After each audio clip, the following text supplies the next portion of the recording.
Olá, eu sou o Engenheiro Oliveira e você está no segundo vídeo da série Fundações Sem Complicações. E no vídeo de hoje você vai aprender tudo sobre os tipos de fundações diretas ou rasas. Aqui eu vou falar sobre os tipos de fundações que recebem esta classificação, quando utilizá-los e alguns factos curiosos. E vamos direto ao ponto falando do primeiro tipo de fundação, radier, um radier ou ensoleiramento geral. Este é um tipo de fundação superficial que se assemelha a uma laje e por estar em contato com o solo é uma laje de fundação. O radier é um tipo de fundação superficial que se assemelha a uma laje de fundação. Ela funciona recebendo todas as cargas da estrutura, desde as alvenarias aos pilares, e transmiti-las ao solo de forma uniforme pela grande área de contato que tem com o solo. E por ter contato direto com o solo, consegue transmitir cargas ao solo por toda a sua extensão, mas não deve apenas resistir aos esforços e solicitações da estrutura, também deve resistir aos esforços do lençol freático, caso venha a existir. Quando são utilizadas? Podem ser utilizadas em edificações cujos esforços e solicitações da estrutura não sejam tão grandes que demandem um outro tipo de fundação, e por isso acabam por ser muito mais usadas em casas térreas. Facto curioso, o Burj Khalifa, o maior prédio do mundo, com 160 andares, mais de 800 metros, localizado no Dubai, está assente sobre um radier estaqueado. Estaca é um tipo de fundação indireta ou profunda que vamos ver também neste vídeo. Mas atenção, não é um radier comum, não é como o radier de uma casa. Este radier tem 3,7 metros de altura e levou nada mais nada menos do que 12.500 metros cúbicos de betão. Betão armado, isto é. E este radier, esta laje, está apoiada sobre 192 estacas com um diâmetro de 1,5 metro e comprimento de 43 metros.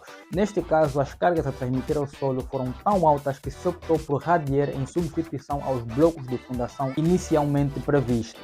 Blocos que seriam maiores do que qualquer outro tipo de fundação na altura. Sapatas isoladas são elementos de fundação caracterizados pelo uso do betão armado. Podem ter um formato retangular, quadrado ou até trapezoidal. E geralmente são recomendados para solos com boa capacidade de resistência. Quando são usadas? O uso da sapata é recomendável quando a carga a transmitir ao solo for pequena, quando o solo tiver uma resistência considerável às tensões solicitantes, e são fundações que têm um consumo de betão menor em relação às outras, e por isso, do ponto de vista econômico, acabam por ser muito atraentes. Sapatas associadas, ou seja, são usadas em substituição de dois pilares muito próximos, então une-se a sapata e esta única sapata transmite as cargas destes pilares para o solo de forma uniforme. Também podem ser consideradas como um radier parcial. Quando são usadas? São usadas, como já disse, quando há pilares muito próximos uns dos outros, onde as sapatas isoladas acabam por se sobrepor uma nas outras. Então,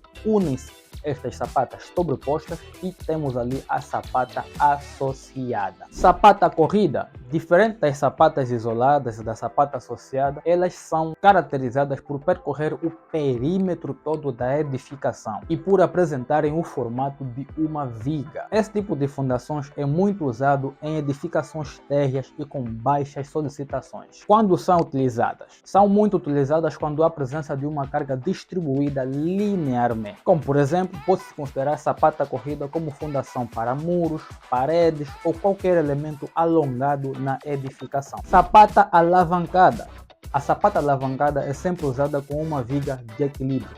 Ela é usada em situações em que o centro geométrico do pilar não corresponde com o centro geométrico da sapata, ou quando não há essa possibilidade. Em casos como este, uma viga de equilíbrio é usada para conectar duas sapatas e assim transmitir os momentos gerados para essa viga de forma a anulá-lo. Quando são utilizadas? Este tipo de fundação é muito utilizado quando o pilar se encontra perto de uma divisa, como no muro de fundação, ou quando está próximo de obstáculo que exija com que o centro geométrico da sapata esteja excêntrico ao centro geométrico do pilar, fazendo com que gere momentos negativos nesta sapata que devem ser combatidos, e são usados vigas de equilíbrio, nesse caso vigas de equilíbrio ligadas com uma outra sapata para assim anular este momento.